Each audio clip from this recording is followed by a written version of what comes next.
Diógenes, ele está profundamente impressionado por esta situação de atomismo, de isolamento e de infelicidade geral, então ele quer buscar um tipo de felicidade que se realize principalmente através da total independência e da total autarquia do indivíduo. Bom, em nenhum momento ele discute se esta autarquia é possível e se ela é desejável. E por que raios o indivíduo humano teria que ser tão independente do meio? Por que não bastaria só ele ser um pouquinho independente? Mas ele, um dia ele vê um rato correndo pelo deserto, sem nenhum objetivo predeterminado, e ele ali tem um insight, ele diz, é isso aí. Quer dizer, o organismo que corre para um lado para o outro, se não há nenhum estímulo em torno, ele está obedecendo apenas ao seu estímulo interior. Não havia ali um queijo para o rato correr atrás, nem tinha um gato correndo atrás dele. Então ele estava indo para onde bem entendesse, de acordo com o puro instinto do corpo dele. Então ele forma essa ideia de que a liberdade, a independência, a felicidade do indivíduo consiste em obedecer exclusivamente aos impulsos do seu organismo, sem ter em conta o ambiente em torno. A ideia, evidentemente, tão logo formulada, ela já revela a sua íntima contradição, tá certo? Porque os impulsos do nosso organismo não são só do nosso organismo, eles são herdados, eles são da espécie e não nossos. Não é isso? Então, você tem fome, sono, etc, etc, não enquanto indivíduo isolado, mas enquanto membro da espécie, porque todos os outros membros da espécie também têm, tá certo? Então, o impulso interno do organismo, longe de provar alguma autonomia sua, prova exatamente o contrário, prova a sua sujeição, né, à genética. Estava falando autonomia em relação a indivíduos concretos, né?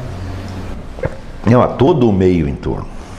Pois é, a espécie não está no meio em torno. Não, todo o meio, quer dizer, inclusive natureza. Então, vamos dizer, a ideia que ele tinha da autonomia do indivíduo chegava a tal ponto, né, que ele achava horrível, por exemplo, ter que comer. Mas comer é um sinal de sujeição. Se desse para não comer, seria melhor. Quer dizer, lamentavelmente, nós temos que comer. Mas há outras necessidades que nós podemos satisfazer mais facilmente. Por exemplo, o desejo sexual, tá certo? Não precisa, você realmente não precisa de ninguém para você atender o desejo sexual depois que inventaram a masturbação. Tá certo? Então ele era um apóstolo da masturbação. Você quer mais autonomia do que isso? Não é isso? Hoje, qualquer psicanalista, né, de primeiro ano te diz, isso aí chama-se delírio de onipotência. Não é uma filosofia, isso é um sintoma. Tá certo? Mas na época parecia ser chamado de filosofia. Mais ainda, como ele deve ser independente não só de outras pessoas, mas do meio social em torno, tá certo? Então ele tem que atender os impulsos do seu organismo independentemente da situação e do local onde ele esteja. Portanto, se for preciso se masturbar em público, não há nenhum problema. Ele estaria dando uma aula e parava a aula, com licença, e dava um jeito na situação ali mesmo. Né? E as pessoas levavam isso mortalmente a sério. Está entendendo? Então você veja, né, da academia platônica para isso aí, né, algo aconteceu. Isso é muito esquisito, esse negócio. Por quê? Não apenas é esquisito, mas não resiste à mínima análise de acordo com os critérios platônicos aristotélicos, o critério de gênero e espécie. Tá certo? Agora, acontece o seguinte, por uma ironia cruel, a concentração das atenções no tema do indivíduo, como ela vem junto com a perda, vamos dizer, do diálogo, da linguagem, etc, etc, ela também vem junto com a perda da capacidade de percepção do indivíduo humano por outro indivíduo humano. Quando você vê os diálogos de Platão, como é que ali se diferenciam os indivíduos?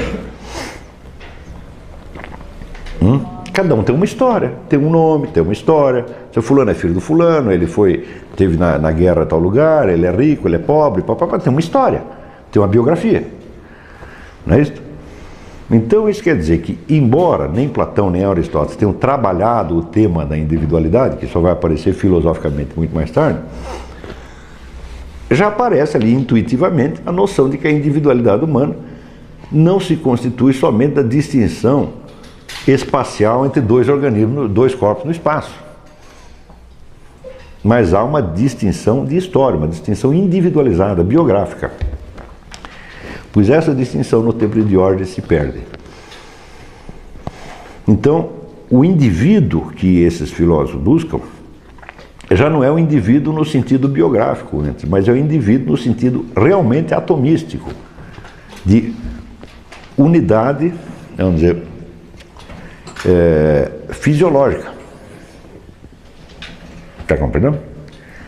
Então, nós entendemos, por exemplo, que a autonomia, hoje nós vamos dizer, o legado platônico aristotélico já foi tão, vamos dizer, reintroduzido,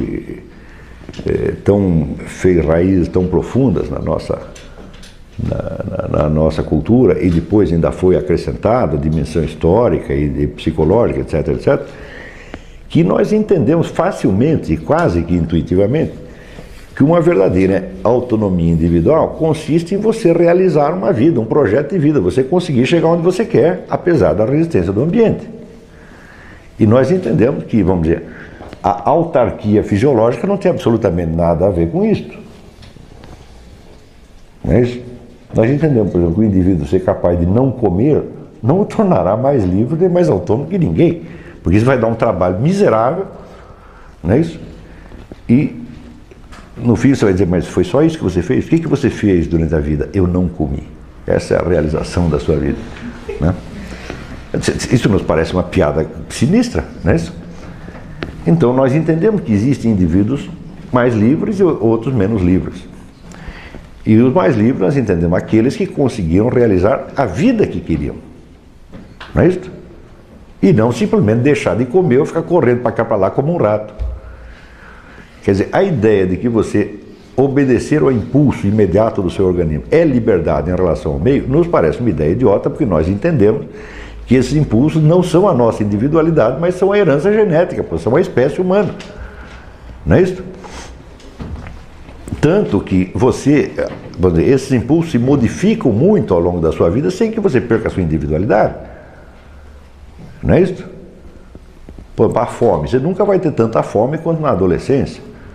Não é isso? Adolescente, 12, 13 anos, come o dia inteiro, tá certo? Depois, se você quiser fazer um sujeito de 25 anos comer assim, ele vai se sentir mal, mas aos 25 anos ele só pensa em sexo. Não é assim? Chega aos 60, se você pensar, 50, 60, se você pensar em ter aquele nível de atividade sexual, você vai considerar aquilo um inferno. Entendeu? Pô, mas todo dia, pô, qual é? Né? Então, esses impulsos se modificam, se graduam diferente, e você continua o mesmo. Portanto, isso quer dizer que em cada fase da vida você tem que ter uma reação personalizada àqueles impulsos. Não é isso? Os impulsos são os mesmos, comer, dormir, sexo, etc., não é isso? Mas cada indivíduo reage de uma maneira diferenciada conforme os seus valores e seus objetivos. E nós entendemos que a liberdade está neste jogo e não na simples independência mecânica do impulso do organismo individual em relação ao meio. Tá certo? Hoje essa concepção nos parece primária, tá certo? E nós entendemos facilmente que ela não resiste ao mais mínimo exame segundo as categorias de Platão e Aristóteles. Mas acontece que esse negócio de Platão e Aristóteles tinha se tornado incompreensível. Então, esses camaradas eles estavam de novo, vamos dizer, fazendo um esforço para filosofar desde o nada, tá certo? Sem ter, como os primeiros filósofos gregos, nem mesmo, vamos dizer, a tradição da retórica, porque os gregos já partem de uma discussão pública pré-existente, os filósofos gregos já têm aquele legado da arte retórica, eles não tinham mais nem isso, tinham praticamente, vamos dizer, uma sociedade na qual eles não eram nada, e tem do outro lado uma natureza perante a qual eles também não eram nada. Então como é que você vai filosofar a partir daí? Né? Como é que vai fazer os primeiros rudimentos, né? Então eles começam a ensaiar teorias idiotas.